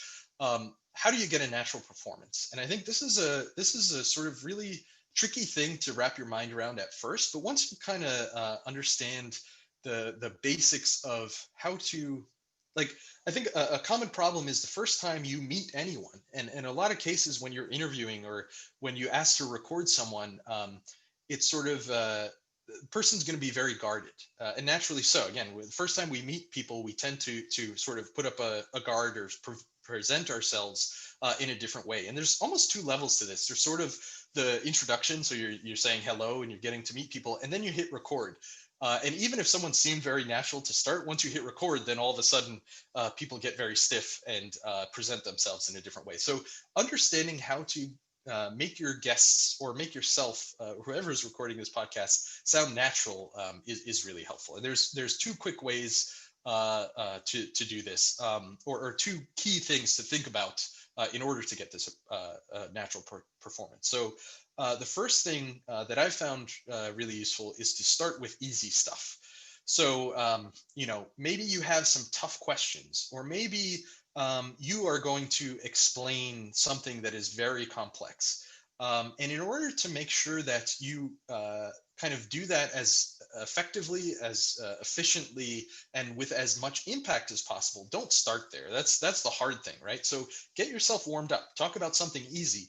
Maybe even if you're going to be editing the podcast later, start with the outro. Start with thank you to so and so. You can listen next week when we talk about such and such topic. But getting the easy stuff out of the way will sort of warm you up a little bit. If you are interviewing someone, ask some very easy questions. Get the person comfortable with you. Get them to understand that you're having a conversation, and you're not there to attack them with questions. I think a mistake I often see is folks jump right into the meatiest question, and the guest is just not prepared for it, and the outcome, the end result is just not as strong as it might have been if the person was sort of eased into the conversation in the way that a natural conversation would tend to develop otherwise. Then another important thing that I think people overlook is to pay attention to the morale outside of when you actually start recording and stop recording. So everything that happens is going to show up in the podcast, even if it is not directly a result in the podcast. You're going to hear it in one way or another. So what I mean by that is, if for some reason things are very tense, or there's someone off recording is having an argument, your guest is probably again going to get sort of stiff, or just not present themselves in the same way as if everything were going smoothly, or it seems like there's sort of this positive environment surrounding the recording. So it's sort of a subtle thing to pay attention to, but an important thing that will affect the sort of end result of that recording. And another area that I'll get into a little bit of detail is some interview tips, because I think this is another thing that a lot of folks are really excited to do at first, but it's trickier than you'd think to do a good interview. This is a place where I'm still learning quite a bit, because the trick with interviewing is you have to be able to read the person who you're interviewing very quickly. And so in my experience, these are some things that I tend to think about when I'm kind of approaching, okay, how am I going to interview this person? And so again, you want to give them an opportunity to warm up. And I don't just mean like warm up their voice. That's part of it. You can get good levels by asking some easy questions and making sure that what you're recording is really high quality. But you can also not necessarily waste time and go through like a really dense sound check. Just ask those warm up questions and then do your sound check there. But again, cognitively, right? You want to give the person an opportunity to get through the way that they're thinking about some of these ideas in an easier way than diving right into the hardest part of it. Then some other things, ask people to talk about a specific story. So don't just ask them, what happened, because you're going to get a very sort of clinical response. Ask, okay, so maybe you get that clinical response, but then ask a follow-up. How did you feel? The more specific you can get a person to describe a scenario or idea or whatever, tends to be the more interesting it is for other folks to listen to. And that's what you're trying to do at the end of the day, is take the very interesting things that this person knows and communicate it out to other folks in a way that maybe they are not a content expert, but they're going to be able to receive that in a way that is compelling to them. And again, getting people to be specific, getting people to speak about what they're passionate about. That is a really important aspect to communicating it to a broad audience. I think people also tend to, especially when you interview someone and you've brought them on as a professional or an expert, they will present themselves as that expert. And I think that is part of the reason why you brought them in, but it is another thing to have that person present their expert thoughts, but from the perspective of a human, from sort of the average person. And so you want to get them to step outside of their profession and to be, show their human side a little bit more. So the last thing I'd mention about interviewing is if you want someone to be upbeat, if you want them to bring a lot of energy, then if you bring a lot of energy, they will reflect that energy. So keep in mind, when you're interviewing, the energy you give is the energy you're going to get back. So, and that brings me to sort of one of the last ideas, which is to that your audience will care only as much as you do, right? So I've gone over a lot of details here. They may seem like minutia, but they're, number one, mistakes I've made, so I hope you avoid them, but also because they are things that seem really small, but they show how much you care to your audience. And they may not, again, be thinking about these things on the top of their mind, but your audience will only care as much as you do. So if you put in care into these elements, it's going to help you down the line. And some other quick areas where you can put in extra care, some common mistakes to avoid. Turn off things that buzz and hum. So turn off your phones, turn off the air conditioning unit, maybe if it's really loud, or a fan in the background that's running. Also give yourself a beat to be able to edit things quickly. So you want to maybe hit record, count to 3, and then start speaking. So you give yourself a place to edit. And then generally, once you're done recording, you want to make sure that you back up your files. One of the worst things that can happen is your laptop dies or your hard drive dies, and then all of a sudden, again, everything that you've recorded goes away. So some quick tips of, again, how to show your audience that you care, how to help your future self, which is something else I'll talk about a little bit later. So that's production. I'm not going to go through the list here because I've just gone over a lot of details, but hopefully this gives you some things to help you get through production, to help you get through some of the detailed elements of how to actually record the thing that you want to record. So that's production.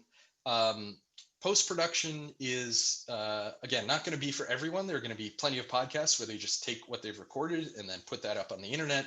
But if you are editing, or even in that case, if you want to add some sound effects or background music, here's some quick things to think about when approaching post-production. So the first is, if you are making a more highly edited podcast, this is how I would approach the different cuts of your sound that you're going to make. And again, here, big supporter of broad strokes. And something that bogs people down when they get to post-production is they tend to focus on a very detailed element, and they'll spend an entire day editing 30 seconds of the podcast. And then they realize, oh, wait, there's 20 more minutes I have to edit, and I just wasted a day on that very specific section, right? So that's why broad strokes are really helpful. And generally, again, people will have different versions of how they approach post-production. Here's what I found to be helpful. First, you just want to ingest all of what you have. So maybe you're tagging it in a specific way, or maybe you're just listening to it to kind of really digest everything that you have recorded so that you can make a more informed edit later on. So first, just review. Then you're going to do an assembly cut. And this is literally dropping all of your clips onto your timeline or however you're editing, just in order. So you're going to start to shape the narrative a little bit. And you're not worrying about editing. You're not worrying about cleaning anything up. You're literally just putting it in order. Then you're going to maybe do a rough cut. And here is where you start. This is when it's going to start sounding like what you want it to sound like. But the rough cut is for you and your team to talk about the idea and to start refining it. Then you do a first cut. And the first cut should be representative of what the show will sound like to the audience. So your team, you and the team, if you're lucky enough to have one, have started to really refine it. And now you're starting to get some sort of outside opinions, maybe, of what it should be. And then there can be any number of cuts between that and what you finally ship to your audience. But your final cut, of course, is what you're going to send to your audience. So those are how you approach post-production, I think, at a high level. To give you a quick detailed look at what some of this editing software might look like. Again, depending on the editing software, it's going to look different, but generally you find these 5 things in any piece of editing software. So that is your media bin, and that is where that's your organizational file. That's where or folder, sorry. That's where all of your files are going to live, and where you can find all of the audio that you're going to be editing. Then you're going to have some way of previewing that audio. So you have the bin, and then within that bin, you have all of your raw files, and you should be able to kind of click on each one or scrub through each one, but somehow you're going to be able to listen to all of your files before they are in your timeline. So the timeline is where you have all of your specific clips. So you may start with a very long file. You may sort of cut that file up into different clips, and then you're going to start laying that on the timeline, and this is where you're really doing your editing. So the timeline is, I think, where most folks spend their focus when they're using a post-production tool, and you'll always see some version of the timeline. And again, tends to be kind of the biggest area as it is here in this particular screen grab. Then there will be some place where you can see your master output. Again, this tends to be a volume meter with green, yellow, and red, but that's going to give you a sense of, in your final output, what does it sound like? How loud is the sound? What is the sound quality like? And then in some cases, you're going to find another folder for effects. So that can be transitions. Maybe you want to fade between 2 clips of audio, or maybe you want to throw an effect on, add a bunch of reverb to make it sound really echoey for some reason. There's going to probably be some folder to where you'll find those effects that you can throw onto clips. So there are far more complexities we can talk about when it comes to editing software, but I think at a basic level, these are the 5 things to think about. Now, a common question here is, how do I fix bad audio? And really, again, another trick question here, get good audio up front. There is no way to fix it. And I'm gonna start moving quickly here because I want to get to the last phase, but I think this is an important point to make, that it is very difficult to fix bad audio. So two quick things you can think about in your audio when you're doing post-production, if you need to fix something. And really, I would push you to think about this improving your audio rather than fixing it. But there are usually two quick ways you can do this. One is with detailed volume control, and the screen grab here shows you how you can adjust that sort of on a very specific level, down to frames within a recorded bit of audio. Or there are frequency filters where maybe you recorded a fan in the background, so you can put a high pass filter, low pass filter. That's going to help filter out some sort of regular sounds that you hear. I'm gonna skip ahead here because I think folks were more interested in the distribution elements. And sorry, I went a little long explaining some of these things. These are just really basic ideas. Helping future you, I talked about a little bit. Avoiding common mistakes by staying organized. That's just, again, it sort of seems obvious, but I think is an important part of post-production, because a lot of times you'll work with all kinds of files and file naming and so on. Staying organized is really important. So these are the, again, basics of post-production, some quick things to keep in mind as you get through phase 4. So let's dive right into phase 5, distribution and marketing. How do I share a podcast? And so first, at a high level, I want to cover how a podcast gets from the file that you have to listeners' ear. And so there are 4 major elements to this, right? There is the podcaster who creates the file. There is that will live in an RSS feed, and I'll explain that in a second. Then you have your podcasting apps, which sort of ingest that RSS feed and then create some version of it that your listener can eventually touch. And so I'll show you what an RSS feed looks like. You may have encountered this on the internet in one place or another, but it's really just a bunch of code that has metadata in it.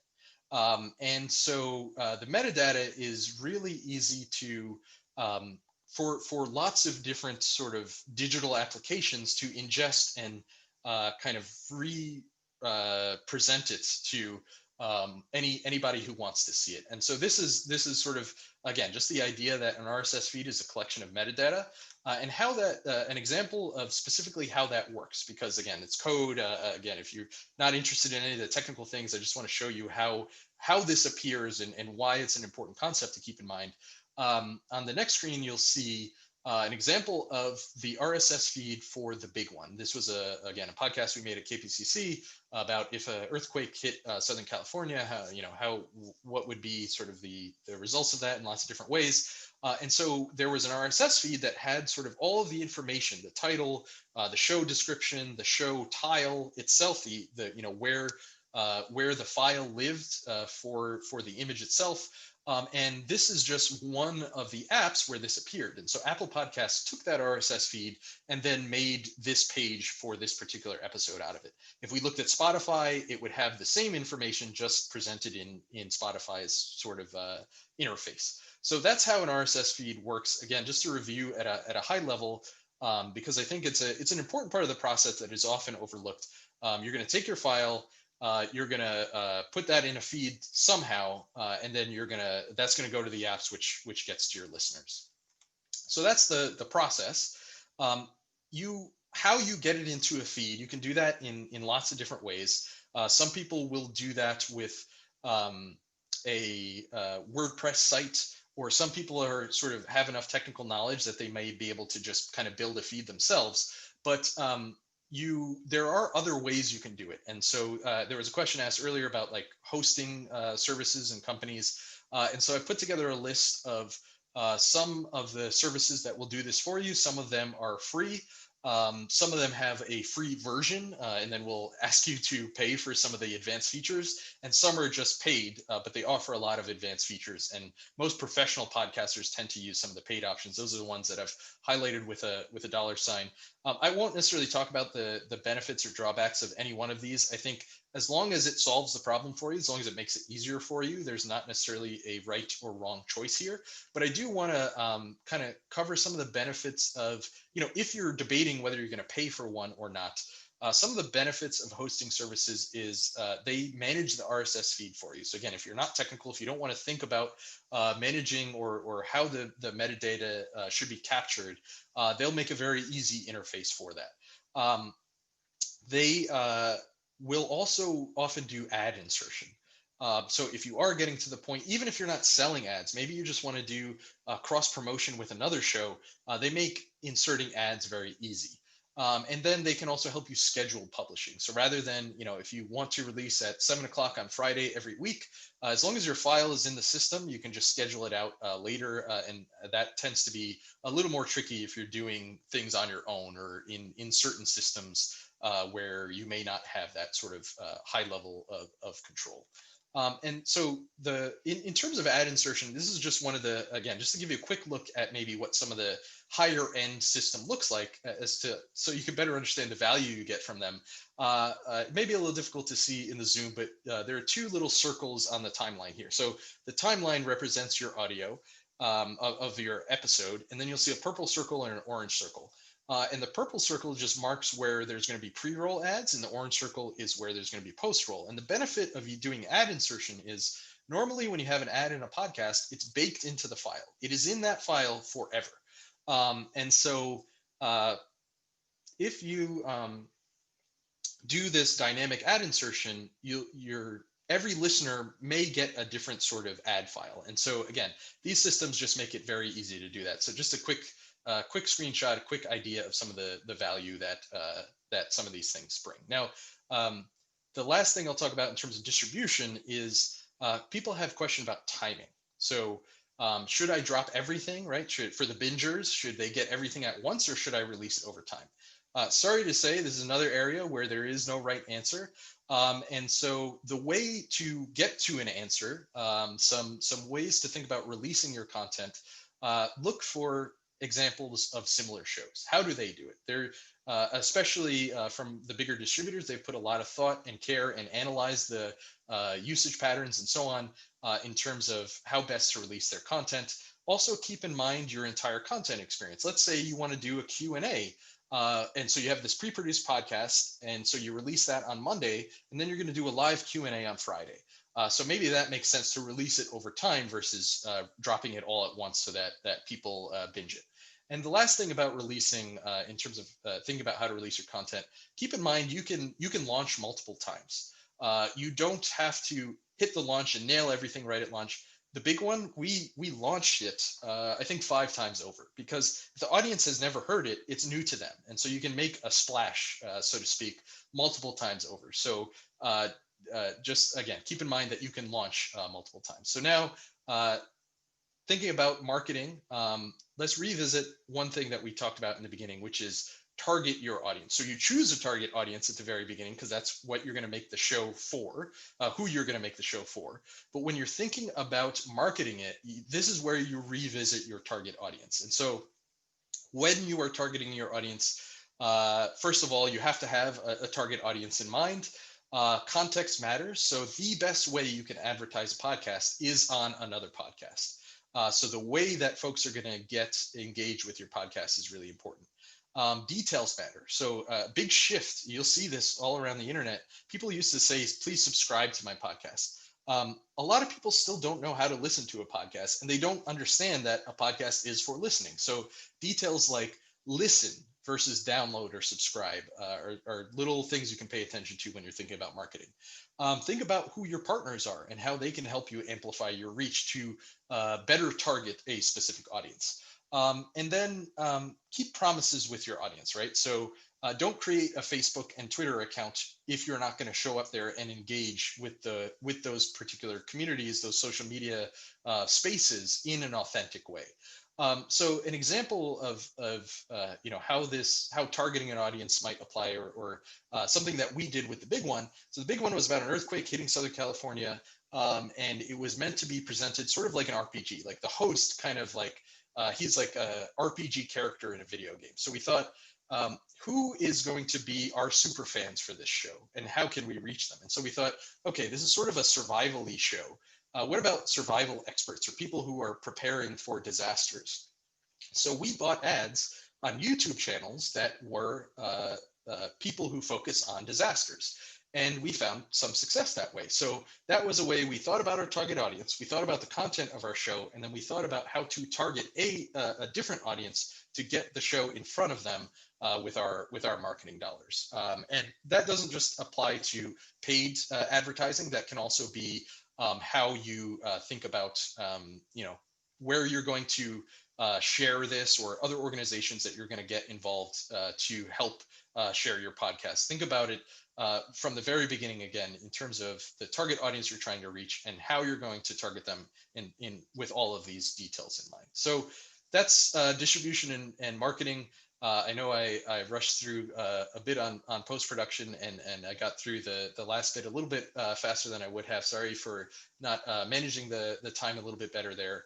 But these are the general tips when you're thinking about distribution and marketing. Again, understand how it gets to your listeners. Manage your metadata so that it appears in all the different applications the right way. Consider the trade-offs on how to release your episodes. Again, no one right answer there. When you're marketing their target, make the more specific your target audience, the better. Pay attention to details like asking people to listen, and remember that context matters. So that's everything. Hopefully a lot of this was useful to you.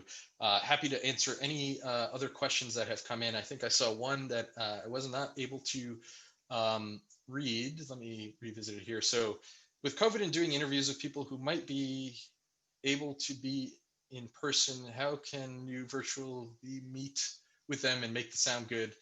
Might not be able to be in person. So yeah, so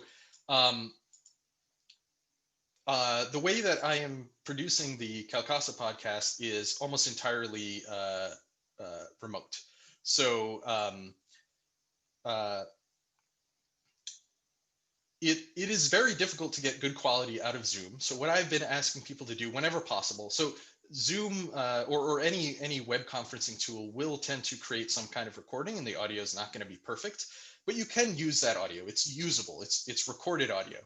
So at the very least, you have that as a backup. What I do is I ask people to, on whatever device they have, a lot of people on iPhone, it's very easy. There's a voice memo recording. So in addition to me recording the audio via Zoom, I ask that person to take out their phone, put it on the table in front of them, and start recording a voice memo. And that way I have a microphone in the room that's going to get a little bit of better audio. And then in post-production, I sync up the audio from the phone recording with the video recording or Zoom recording.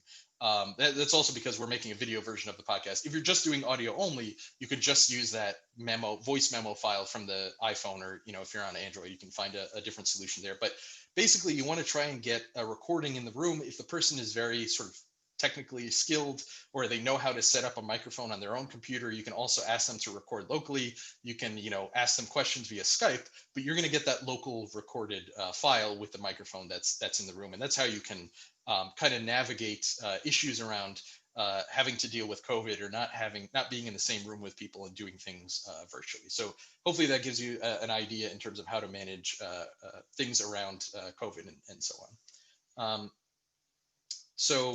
I don't see any other questions. Sarah, I'm not sure if I missed any other ones, but yeah, I think that's everything I wanted to cover. Again, hope you found value from it, and just want to thank Sarah and Jesse and CalCasa for letting me do this. I love sharing any knowledge I have, and I again just hope you feel like you have everything you need to go and make a podcast now.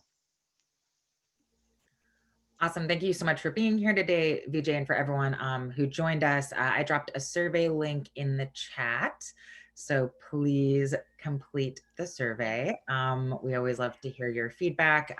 It's really important. We really utilize it. So please take just 2 minutes to do that. I know everyone has survey fatigue, so we appreciate it. And if you think of any additional questions, feel free to shoot me an email, and we'll follow up as we're able to. And we will send out the web conference recording and slides later this week, so that for some of you who are in teams, you'll be able to share this information with your teams as well. Thanks, everyone. Have a great rest of your week.